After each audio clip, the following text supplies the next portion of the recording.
Hey there, guys. My name is Doris, and thank you so much for joining me in this, talk about the future of digital assets, a journey into decentralization and security. So, for starters, I want to introduce myself. As I mentioned, my name is Doris, and I'm co-founder and CEO of Dippi. Dippi generates wallets with your email, but you're able to retrieve your private keys through our decentralized network. So we create non-custodial wallets, but you're still able to retrieve the keys. I'm a software engineer and a BS in finance. I've scaled multiple companies in the past. I'm very passionate about building. I'm a builder. I'm a hardcore core builder. Built basically the largest dry showing up of my country. Been into very good universities, but what I'm very proud of is that I've been hacking last year, and that really has given me a good perspective on the needs of the Web3 ecosystem. And I'm a HERDAO Latin America governor. So thank you so much for having me here. And the idea for my talk today is to really present you the importance of wallet security that we think in our team and in DB it's overlooked, and how you can improve that, right? So why wallet security is important, and when we mean wallet security, we mean your private keys. Till this point, private keys are what give you access to your wallet, right? And when you protect that, you obviously are protecting your assets, right? If you have good wallet security, you're basically safeguarding your digital assets, right? Then, secondly, you could say that you're safeguarding your identity, because at this point in time, as we have more adoption in the blockchain ecosystem, there will be more data stored in your wallet of the transactions that you make. So you want to make sure that that information is safeguarded as well, and that you're the only person who have access to it, right? We're moving away from what we currently have in the Web2 space, where we accumulate or we gather a lot of Web2 companies gather a lot of users' data and they can do whatever they want. So as we know, Web3 is moving away from that. But that means that if you are holding your data, you're accountable for it, meaning that if you lose it, you lose access to many things. And then the last point is privacy. So the securing the wallet to maintain transaction and balance privacy. And what we mean by this is that through serial knowledge proof and other implementations, having a good place in security could help you achieve this, right? So what are the current wallet solutions? I think this is very important to mention, and how this ties to wallet security. Right now, we have basically two very distinctive propositions. We have centralized solutions, centralized wallets that have great user experience. And these kind of wallets that we're talking about are custodial wallets, meaning that uh, either the company generating the wallet have access to your private keys, meaning that they can access your assets. An example of this will be what happened last year in FTX. FTX was widely known, and a lot of exchanges have centralized custodial solutions, meaning that they have access to their private keys. What happens in that case is that they have direct access to their assets, and we see what happened last year with the FTX issue. There are other type of wallets called NPC wallets. Maybe some of you are not familiar with them, but these NPC wallets, what they do is that your keys, your private keys, are split and sent to different devices, but they still have a partial piece of that key in one of the company servers, making this still a semi-custodial solution and still giving them liability to have access to your assets. Then we have the complete opposites, which are decentralized wallets. Therefore, they have a very hard UX, I'll say. It's quite terrible, to be honest, meaning that you have custody completely of your keys, but nobody can access your assets, right? So you are the solely responsible person of holding those assets. But obviously, that comes into place the probability of you losing your keys or misplacing your keys. And we heard this is very common. You hear all these stories of people having, my friend lost their private keys and now they cannot access their Bitcoin or their Ethereum or whatever token, right? So Unfortunately, nobody can take your assets out of your wallets when it's a decentralized or non-custodial wallet. But if you lose your keys, as we know, we don't have access to that. So the question for us is like, how can we combine good user experience so that even my mom or any person could generate wallets, but still have completely control over it, right? And this is one of the things that we're building at Dippi.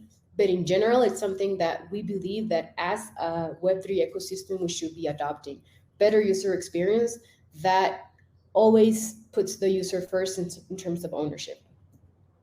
So definitely want to point out where the market is going right now, and you're going to be hearing about these new terms and how this impacts in the wallet security that we've been talking about.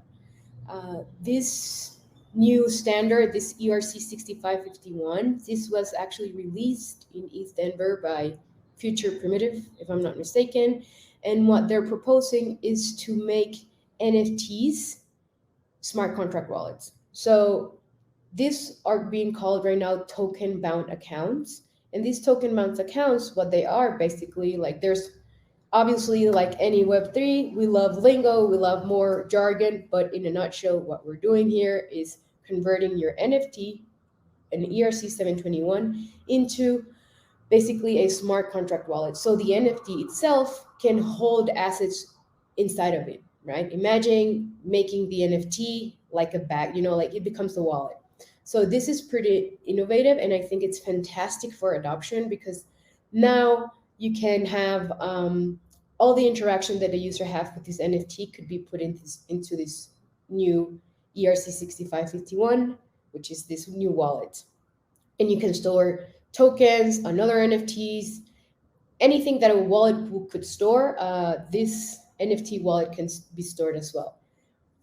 As well, account abstraction. In the same account abstraction, it's many things. It's not only smart contract wallets, but specifically for our talk, I'm mentioning smart contract wallets.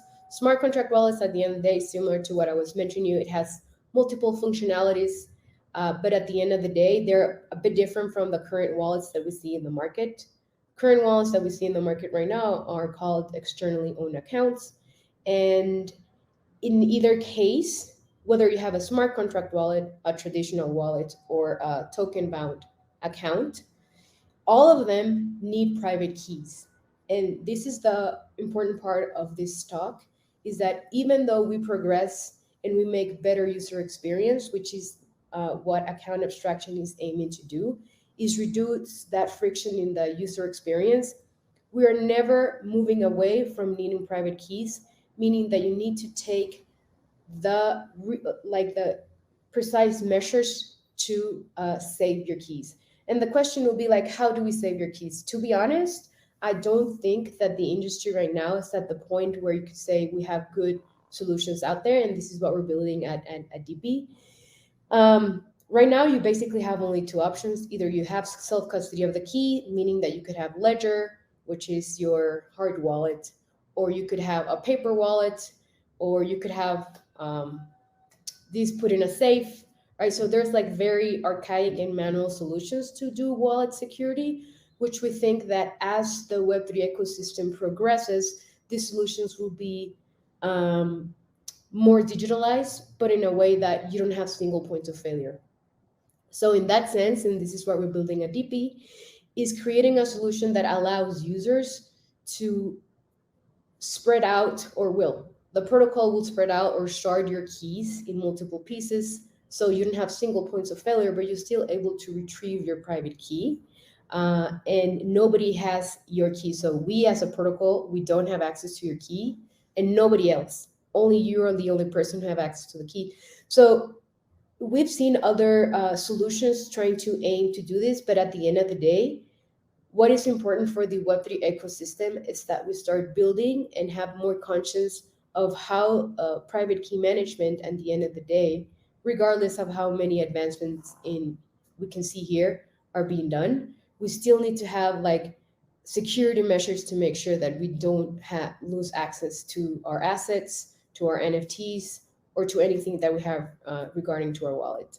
So that being said, the best measures right now, and honestly, the best thing that I could recommend you to do is to try in the best of your abilities to keep, a hard wallet, a cold wallet. And if you're not familiarized, in the list of the cases, if you're going to have a hot wallet meaning MetaMask or Wallet Connect or something like that, be mindful of phishing attacks, and you need to be quite aware, which still showcase how there's so many advances needed to be done in the Web3 ecosystem so we can continue this adoption, right? This is the best thing that I can tell you right now because these are the only tools that exist. But we do believe that as we continue deploying the company that I'm building in the near future, we'll be able to see better ways to safeguard your private keys that is still secure and easy to use. Definitely, I invite you to join our beta, and thank you very much as well for giving us space in this talk, and hopefully get to see you anytime soon. Please feel free to reach me out in Twitter, or you can see our handles here as well. More than happy to continue this conversation with you guys. Thank you so much.